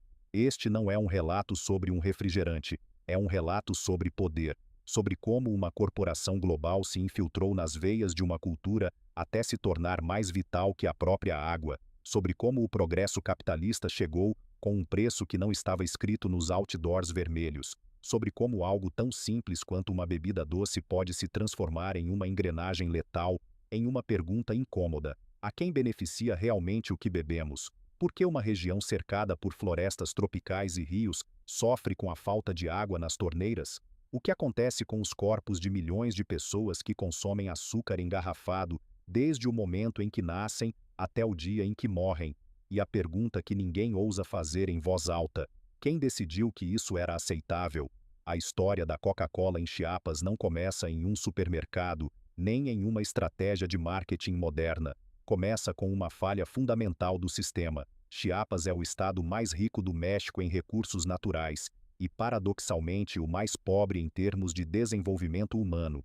É uma terra de contrastes brutais, onde chove quase todos os dias durante meses a fio, mas onde a água potável é um luxo inatingível para a maioria das casas. Para entender no que Chiapas se transformou hoje, o lugar onde mais se consome Coca-Cola no planeta Terra, primeiro é preciso entender o que era este lugar antes de a primeira garrafa chegar. Historicamente, o sul do México foi uma região marginalizada, longe do desenvolvimento industrial de Monterrey e das luzes da Cidade do México. Chiapas vivia no ritmo da agricultura de subsistência, das tradições indígenas e do isolamento geográfico. O governo federal raramente investia em infraestrutura básica lá. Não havia estradas pavimentadas suficientes, não havia hospitais adequados e, o mais crítico de tudo, não havia uma rede de saneamento básico ou água encanada confiável para as comunidades rurais e os bairros periféricos de cidades como San Cristóbal de las Casas. A água das chuvas era abundante, mas a infraestrutura para captá-la, purificá-la e distribuí-la era inexistente ou estava em ruínas. A água dos rios e poços frequentemente carregava parasitas e bactérias, causando surtos de cólera e infecções gastrointestinais fatais, especialmente entre as crianças. Beber água para uma grande parte da população era um jogo de roleta russa com a própria saúde. Nesse vácuo de abandono estatal, onde a necessidade mais básica do ser humano não era atendida, surgiu uma oportunidade, e poucas entidades no mundo são tão eficientes em preencher um vácuo quanto uma corporação multinacional em busca de expansão. A chegada da Coca-Cola e de outras bebidas engarrafadas nas décadas de 1960 e 1970 não foi vista com desconfiança. Muito pelo contrário, foi celebrada como um milagre da modernidade. Caminhões vermelhos e brilhantes começaram a subir as estradas de terra das montanhas, entregando caixas de garrafas de vidro reluzentes até nas aldeias mais remotas. Enquanto os encanamentos do governo estavam secos ou cuspiam lama, a Coca-Cola chegava impecável, selada, efervescente e, acima de tudo, segura. A bebida não continha bactérias mortais. A bebida não causava diarreia imediata. E com sua dose maciça de açúcar e cafeína, fornecia uma explosão de energia barata para camponeses exaustos que trabalhavam longas horas debaixo de um sol inclemente no campo. Era acessível, era deliciosa, era segura. Para as comunidades marginalizadas, a corporação estava fazendo o que o governo nunca fez, entregando um produto limpo na porta de suas casas. Mas, como tantas histórias de sucesso corporativo, o que começou como uma solução aparente, rapidamente se metamorfoseou em algo muito mais sombrio. Os habitantes de Chiapas não sabiam que a segurança daquela garrafa tinha um custo embutido a longo prazo. Não havia campanhas de conscientização sobre nutrição, não havia advertências médicas sobre os efeitos do consumo excessivo de açúcar. O que havia era marketing agressivo, brilhante, onipresente. A Coca-Cola começou a pintar as paredes das lojas de abarrotes nos cantos mais remotos de Chiapas, patrocinou times de futebol locais, colocou letreiros coloridos em cada esquina e, através de uma estratégia logística que hoje é estudada nas melhores escolas de negócios do mundo, garantiu que fosse mais fácil, e em muitos casos mais barato, encontrar uma garrafa de refrigerante gelada do que 1 litro de água potável. Mas a verdadeira transformação, o ponto sem retorno, ocorreu quando a bebida cruzou a fronteira do consumo diário e entrou no reino do sagrado. Nas comunidades indígenas como San Juan Chamula, tradicionalmente usava-se o pox, uma aguardente local de milho, nos rituais de cura, mas as lideranças religiosas e comunitárias começaram a substituir o pox por Coca-Cola. Alguns dizem que foi por causa das intensas campanhas de distribuição da empresa. Outros apontam que a bebida engarrafada conferia certo status de modernidade aos curandeiros, e há também a questão prática da efervescência, o arroto purificador. O resultado foi uma fusão perfeita entre a marca e a identidade cultural. A Coca-Cola deixou de ser uma mercadoria americana e tornou-se algo deles. Algo nosso, diriam os moradores. Uma instituição local. As vendas explodiram. O consumo normalizou-se a um nível que beira a ficção científica. Hoje, os dados do Centro de Investigações Multidisciplinares de Chiapas e Fronteira Sul, CINSUR, revelam uma estatística assustadora. O consumo médio de Coca-Cola por habitante em Chiapas é de 821,2 litros por ano. Isso equivale a 2,2 litros por pessoa, por dia. Homens, mulheres, idosos e crianças. Bebês desmamados começam a beber refrigerante antes mesmo de aprenderem a falar. É 5 vezes maior do que a média nacional do México, que já é uma das mais altas do mundo. Isso não é apenas um sucesso de vendas, é uma dependência sistêmica. E como toda dependência, ela é alimentada por uma infraestrutura colossal que opera dia e noite, sugando os recursos da própria terra que supostamente ajuda a refrescar. Porque para produzir 821 litros de refrigerante por habitante, a empresa precisa de uma coisa fundamental: água. Muita água. Nas margens da cidade colonial de San Cristóbal de las Casas, ergue-se uma enorme fábrica da FEMSA, a maior engarrafadora de produtos Coca-Cola da América Latina. A fábrica está estrategicamente localizada sobre um dos aquíferos mais ricos da região, na encosta do vulcão Huitepec, através de concessões concedidas pelo governo federal mexicano, muitas das quais assinadas durante os anos de abertura econômica e privatizações aceleradas. A empresa ganhou o direito de extrair mais de 1 milhão de litros de água por dia do subsolo, enquanto as bombas da fábrica operam a todo vapor para engarrafar refrigerantes que serão vendidos à população local. Os poços das comunidades vizinhas começaram a secar. Bairros inteiros de San Cristóbal de las Casas passam semanas sem uma única gota de água nas torneiras. Quando abrem a chave, só ouvem o som oco do ar. As famílias são forçadas a comprar água de caminhões-pipa não regulamentados, gastando uma parte substancial de suas parcas rendas apenas para poder tomar banho ou cozinhar. E a ironia mais cruel desta equação é inegável: sem água para beber, a alternativa mais acessível, mais barata e sempre disponível na loja da esquina é a mesma bebida produzida com a água que lhes falta: a Coca-Cola.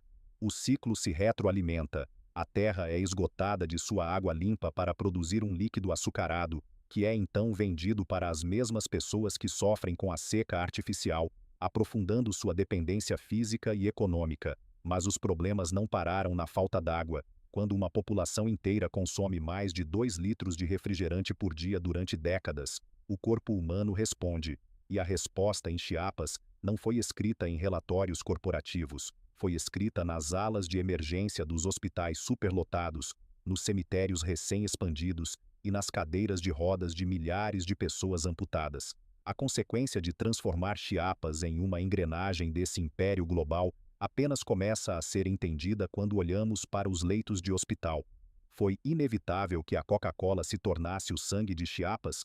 Ou houve outro caminho possível que ninguém quis enxergar? Bem-vindos às sombras de Chiapas, onde a água seca, mas a sede de lucro é infinita. As histórias sobre o colapso do corpo humano raramente começam com um estrondo. Não há sirenes de alarme, não há explosões. Não há manchetes nos jornais locais anunciando o fim. O colapso começa em silêncio, invisível a olho nu, oculto sob a pele de milhões de pessoas que acordam todos os dias para trabalhar. Nos hospitais de San Cristóbal de las Casas, como o Hospital de Las Culturas, esse silêncio tem um cheiro específico. É uma mistura metálica de iodo, desinfetante barato e o odor adocicado e inconfundível da carne em decomposição.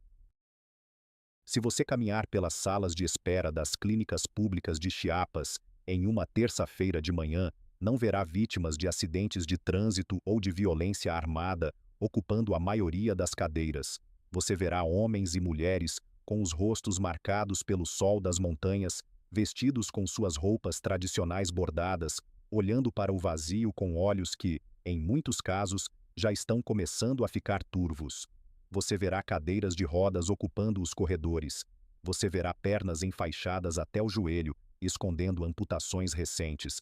Você verá o fim da linha de um modelo de negócios perfeito. Você verá a epidemia de diabetes tipo 2.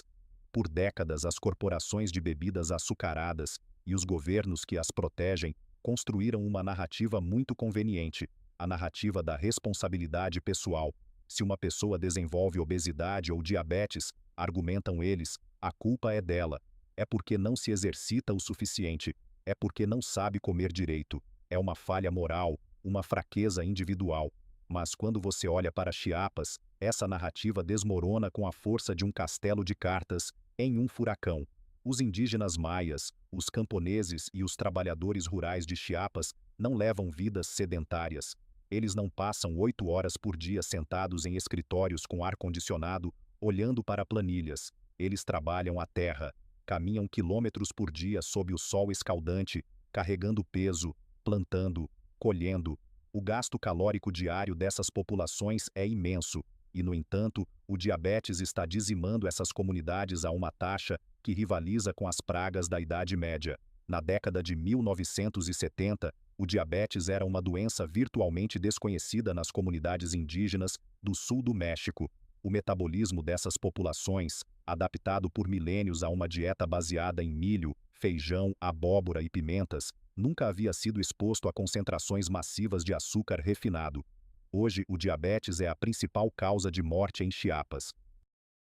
A cada ano, mais de 3.000 pessoas morrem na região devido a complicações diretas da doença: cegueira, insuficiência renal, amputações, ataques cardíacos. Como um povo inteiro, historicamente magro e fisicamente ativo, tornou-se o epicentro global de uma doença metabólica? A resposta não está na genética, está na garrafa. Quando uma pessoa consome 2,2 litros de Coca-Cola por dia, a média assustadora de Chiapas, ela está ingerindo o equivalente a mais de 50 colheres de chá de açúcar a cada 24 horas. Para o pâncreas humano, um órgão projetado pela evolução para lidar com os açúcares naturais das frutas, isso não é uma refeição, é um ataque nuclear. A quantidade massiva de açúcar em forma líquida inunda a corrente sanguínea quase instantaneamente, forçando o pâncreas a secretar volumes industriais de insulina para tentar salvar o corpo do coma glicêmico. Dia após dia, ano após ano, essa sobrecarga exaure o órgão. As células tornam-se resistentes à insulina. O açúcar começa a flutuar livremente pelo sangue, transformando-se em uma toxina silenciosa que corrói os vasos sanguíneos dos olhos, destruindo a visão, que entope os capilares dos rins, forçando os pacientes a dependerem de máquinas de diálise que o Estado mal consegue fornecer e que destrói a circulação nas extremidades, fazendo com que um simples arranhão no pé de um camponês evolua para uma gangrena incurável. E então vem a serra do cirurgião. Um curandeiro não pode curar o diabetes com rezas. Uma galinha passada pelo corpo não pode regenerar um pâncreas falido. E o governo, que deveria fornecer tratamento, está colapsado. Os hospitais em Chiapas não têm insulina suficiente, não têm máquinas de diálise suficientes, não têm endocrinologistas suficientes. Mas, a apenas alguns quilômetros do hospital, a fábrica da FEMSA continua operando dia e noite, engarrafando a mesma substância que enche os leitos hospitalares, consumindo a água limpa que os pacientes não podem beber. E a pergunta desconfortável ressurge: por que as pessoas não param de beber? Por que simplesmente não escolhem a água? para responder a isso, precisamos olhar além do chão do hospital e entrar nos corredores frios e acarpetados do poder político, porque a tragédia de Chiapas não foi um acidente geográfico, foi uma política de Estado. Voltemos ao ano de 1994. O México assina o Tratado de Livre Comércio da América do Norte, TLCAN, ou NAFTA, com os Estados Unidos e o Canadá.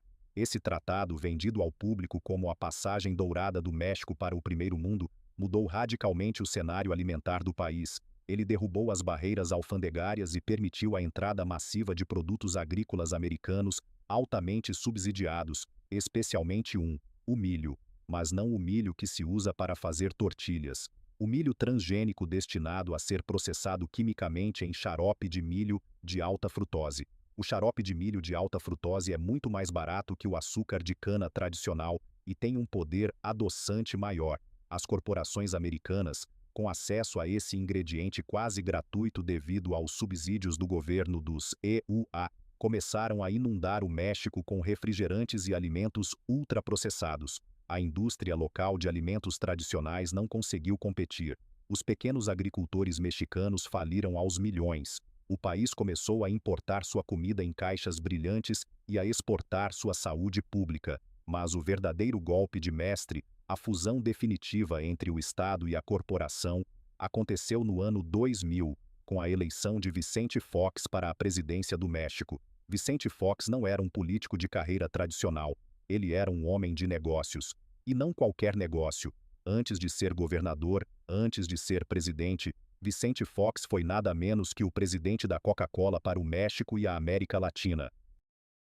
Ele foi o homem responsável por traçar muitas das estratégias de distribuição e penetração de mercado que transformaram a Coca-Cola de uma simples bebida na dona da sede mexicana. A eleição de Fox foi celebrada como o fim de mais de 70 anos de governo ininterrupto de um único partido. Era a democracia, a mudança, o progresso. Mas o que o México obteve foi um país administrado com a lógica de um conselho de administração corporativo. Durante seu mandato, as concessões de extração de água para corporações privadas explodiram. Foram concedidas ou renovadas licenças para engarrafadoras de refrigerantes extraírem bilhões de litros de aquíferos vitais. A Coca-Cola e a FEMSA expandiram seu domínio territorial sem precedentes, garantindo acesso à água quase de graça, enquanto os investimentos públicos em infraestrutura de esgoto e purificação de água para as populações indígenas de Chiapas continuavam estagnados. Não é uma teoria da conspiração, é um registro histórico público. O presidente do país era o ex-diretor da corporação, que estava secando as fontes de água do próprio país. No papel, não havia ilegalidade, havia apenas negócios, havia eficiência. Mas quando a eficiência corporativa dita a política de recursos hídricos de uma nação, os cidadãos deixam de ser pessoas com direitos fundamentais e passam a ser clientes cativos. E cativos é exatamente a palavra correta. Se você mora em uma comunidade rural em Chiapas, você não tem o privilégio da escolha que os defensores do livre mercado adoram pregar. Imagine a seguinte situação: você é uma mãe em San Juan Chamula. Você precisa hidratar seus filhos. A água que sai da torneira, se é que sai, é marrom, tem cheiro de lama e você sabe, por experiência própria, que ela dá cólera ou disenteria, doenças que podem matar uma criança em questão de dias por desidratação severa. Você não tem dinheiro para comprar filtros sofisticados. Você tem que ferver a água, mas para ferver a água, você precisa de lenha ou gás. O gás é caro e a lenha exige horas de caminhada e corte. O custo oculto da água potável é altíssimo. Por outro lado, você vai até a pequena loja da esquina, que tem a logomarca vermelha pintada até no telhado, e encontra uma garrafa retornável de 3 litros de Coca-Cola. É fria, é doce, é segura contra bactérias, e graças ao sistema de distribuição mais brutalmente eficiente do planeta e aos subsídios invisíveis nos ingredientes, essa garrafa de 3 litros de Coca-Cola custa quase o mesmo, e muitas vezes até menos, do que 3 litros de água engarrafada. Qual você escolhe? O que você daria aos seus filhos? A corporação não forçou uma arma na cabeça dessa mãe. Ela fez algo muito mais inteligente, muito mais insidioso. desenhou um ecossistema onde a escolha prejudicial se torna a única opção lógica e viável para a sobrevivência diária. Eles privatizaram a água limpa para produzir o refrigerante e depois venderam a solução engarrafada de volta para a população sedenta. Médicos e ativistas locais, como o Dr. Marcos Arana, pesquisador e defensor feroz do direito à água, passaram as últimas 2 décadas gritando no escuro. Eles documentaram os casos, publicaram os estudos, levaram jornalistas internacionais até as portas da fábrica da FEMSA. O Dr. Arana relata como é desesperador sentar na frente de um paciente indígena recém-diagnosticado com diabetes, olhar nos olhos dele e dizer: "Você tem que parar de beber refrigerante, você precisa beber muita água", e ouvir o paciente responder, com uma resignação cortante: "Doutor, que água?". As corporações, em sua defesa, publicam comunicados de imprensa impecáveis, afirmam que cumprem todas as leis, pagam seus impostos e oferecem opções de zero açúcar e água engarrafada. Eles dizem que geram empregos locais, apontam para os programas de reflorestamento e as campanhas de sustentabilidade, frequentemente mostrando fotos de funcionários sorridentes plantando árvores com bonés vermelhos. Mas há uma enorme distância entre a sala de reuniões corporativa, onde se desenha uma campanha de relações públicas, e o cheiro de iodo nos corredores do Hospital de Las Culturas. A narrativa corporativa foca no indivíduo que supostamente tem o livre-arbítrio de não comprar. Mas como você exerce o livre-arbítrio quando a publicidade da bebida foi traduzida para o seu idioma ancestral, o Tzotzil e o Tzeltal? Quando os outdoors usam modelos vestidos com a sua roupa tradicional, e quando a bebida é a coisa mais barata e limpa disponível em um raio de 50 quilômetros, a história do diabetes em Chiapas não é apenas uma crise de saúde pública, é a evidência palpável de um crime arquitetado à luz do dia, validado por tratados internacionais e assinado por presidentes. É a prova de que quando o acesso à água potável, um direito humano básico reconhecido pela ONU, é deixado nas mãos das forças do mercado, o mercado fará o que foi programado para fazer: maximizar o lucro, custe o que custar, doa a quem doer, ampute quem amputar. A epidemia que está varrendo o sul do México não começou com um vírus, começou com uma estratégia de negócios, com uma rede de distribuição e com a venda de uma identidade embalada em vidro. E as consequências dessa venda apenas começam a ser compreendidas pelas gerações que nasceram sob a sombra vermelha de Chiapas, crianças que herdaram rios secos e uma sede que a água já não consegue saciar. Mas como uma corporação gringa conseguiu hackear não apenas o acesso à água, mas também a mente e as emoções de um povo milenar? Para entender a magnitude real deste império, precisamos olhar para as táticas psicológicas, o apagamento cultural e como a Coca-Cola se tornou uma religião onde o altar financeiro nunca para de receber suas oferendas. Substituir uma tradição milenar não é um trabalho para amadores, requer paciência, requer capital quase infinito e, acima de tudo, requer uma compreensão profunda e clínica das vulnerabilidades humanas. Se você quiser que um povo abandone as bebidas de seus ancestrais e passe a idolatrar um xarope carbonatado estrangeiro, você não pode simplesmente forçá-lo.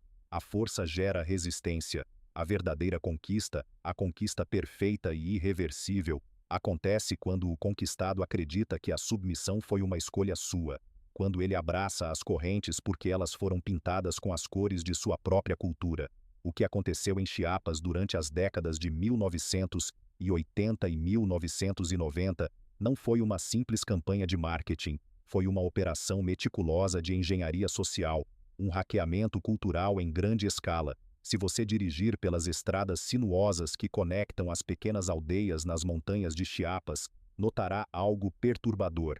A paisagem verde e úmida da floresta é constantemente interrompida por explosões de vermelho, lojas de tijolos nus, barracos de madeira, pequenos quiosques de zinco, quase todos estão pintados de vermelho e branco. Mas não é apenas a cor, são as imagens. Os outdoors da Coca-Cola nestas comunidades não mostram jovens loiros e atléticos jogando vôlei em uma praia da Califórnia, como nos comerciais americanos. Eles mostram mulheres indígenas locais, usando seus huipiles, as roupas tradicionais bordadas à mão, sorrindo enquanto servem o refrigerante para suas famílias. E há um detalhe ainda mais perverso: as frases publicitárias não estão em espanhol, estão escritas em Tzotzil e Tzeltal, os idiomas nativos da região. Para entender o impacto devastador disso, você precisa se colocar no lugar daquelas pessoas. Historicamente, os povos indígenas do México foram tratados como cidadãos de segunda classe. Seus idiomas eram ridicularizados nas cidades grandes, suas roupas eram motivo de discriminação, sua cultura era vista pelo governo central como um atraso a ser superado. E então chega uma das corporações mais poderosas do planeta Terra, com seu logotipo global que brilha em Nova York, Tóquio e Londres. E o que ela faz? Ela não os ridiculariza.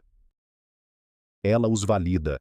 Ela coloca o rosto deles em outdoors gigantes. Ela escreve o nome de seu produto na língua que seus avós falavam. A mensagem psicológica subliminar era irresistível.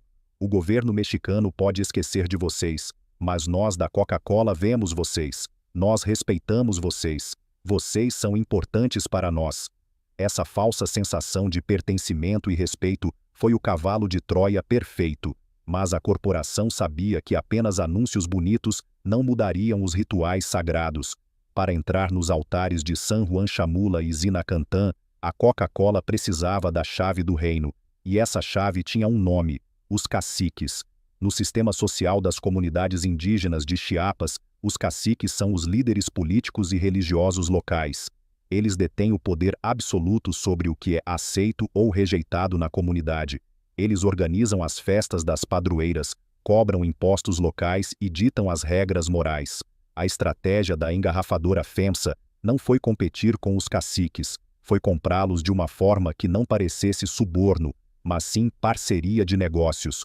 A empresa começou a conceder os direitos exclusivos de distribuição e venda de Coca-Cola diretamente a esses líderes religiosos e políticos locais. Se você quisesse vender o refrigerante na sua rua, tinha que comprar do cacique. Se houvesse um evento religioso na praça central, a distribuição das bebidas ficava a cargo da família do cacique.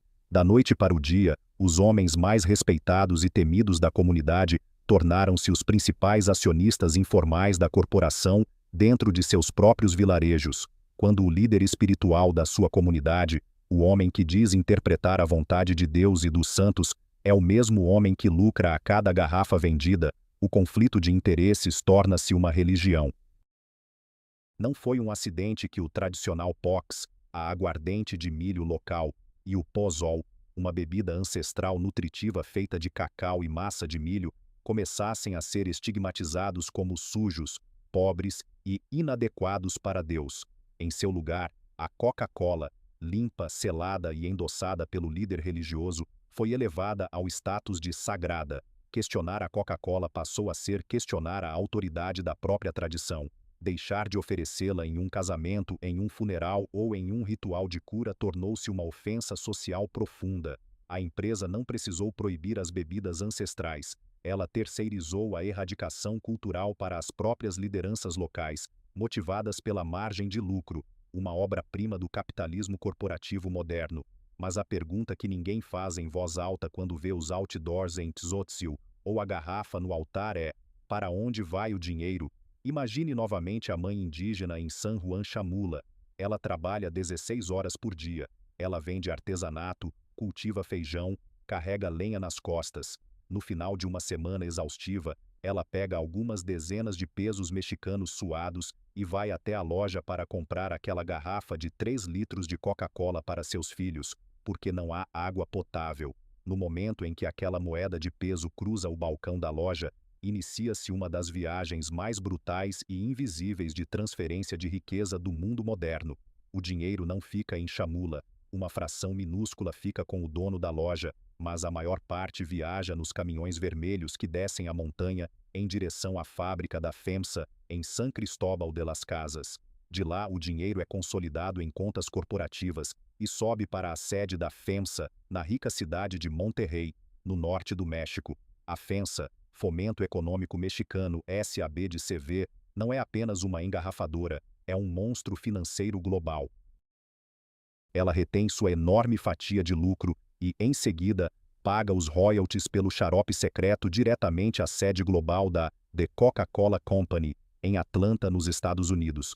Mas a viagem não termina em Atlanta. A The Coca-Cola Company é uma empresa de capital aberto, listada na Bolsa de Valores de Nova York.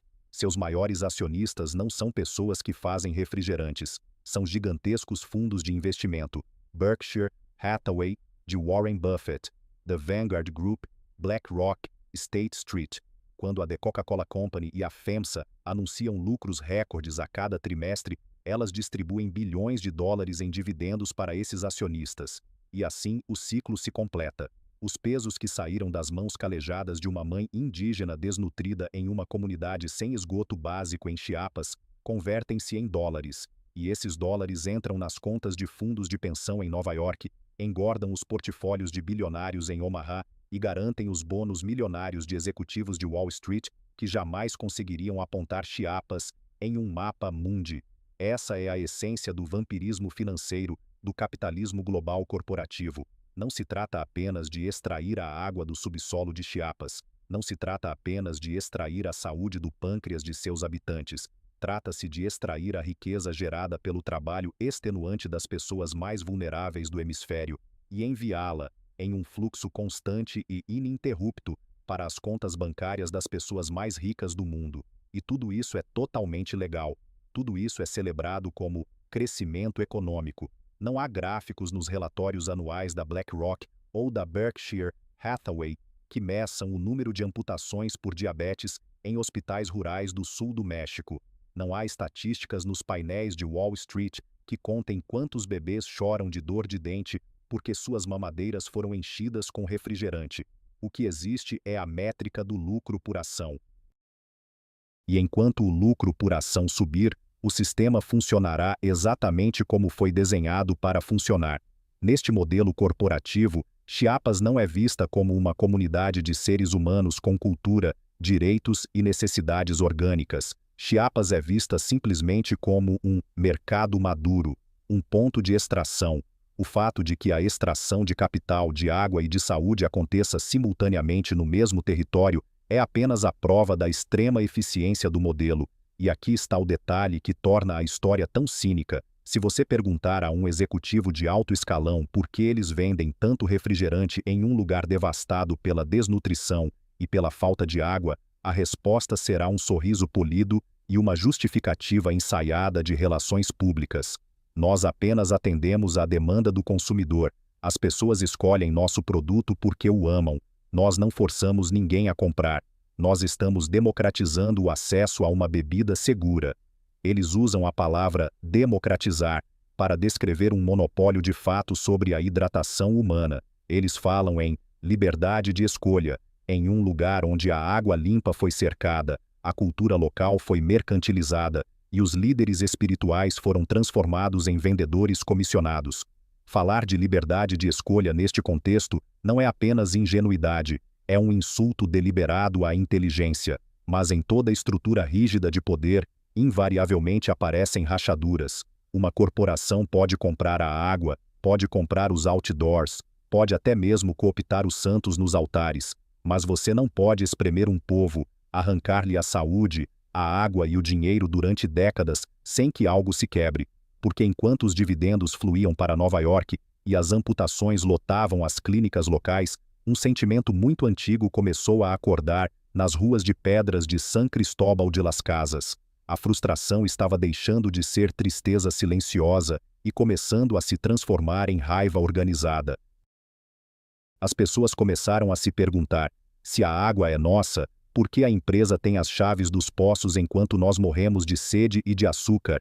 Essas perguntas, em um estado como Chiapas, o mesmo estado que deu origem à rebelião zapatista em 1994, são perigosas, mas também são inevitáveis. A engrenagem perfeita da corporação estava prestes a encontrar um obstáculo que não podia ser comprado com letreiros brilhantes nem resolvido com marketing. Estava prestes a encontrar pessoas que decidiram não engolir mais a doce mentira.